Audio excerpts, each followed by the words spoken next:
High, আজ হচ্ছে সরস্বতী পূজা। তো এখন আমি রেডি হয়ে স্নান করে যাব অঞ্জলি দিয়ে চলে এসেছি। আর আমার ফাইনাল লুকটা দেখাচ্ছি। ओ सजनी रे कैसे कटे दिन रात कैसे हो तुझसे। লাঞ্চে তো ছিল আজকে খিচুড়ি আর বেগুন ভাজা, যেটা আমার অল টাইম ফেভারেট। আমার মতো আর কে কে আছো যারা খিচুড়ি খেতে ভালোবাসো, কমেন্টে লিখে অবশ্যই জানাবে। একটা ফ্যামিলি মেম্বারের সাথে মিট করাই তোমাদের সকলের সাথে। তো এ হচ্ছে চিঙ্কু। চিঙ্কু সে হাই। এই সবে ঘুম থেকে উঠেছে, আবার ওর ঘুম পেয়ে গেছে, ছটপট ছটপট করছে, কখনো আবার ঘুমাতে যাবে। তো এই চিঙ্কু ওরকম করতে নেই ওরকম।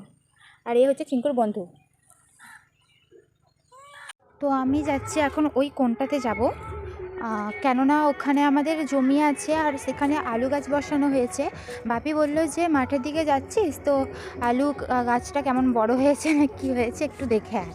তো আমি ভাবলাম যে অনেক দিন তো আসা হয় না, একবার মাঠে আসি, এসে দেখেও যাই। এটা আমাদের জমি,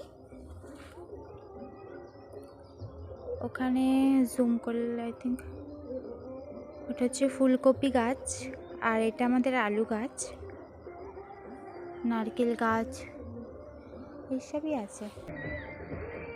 তো এখন আমি বাড়ি ফিরছি, বাড়ি ফেরা যাক তাহলে।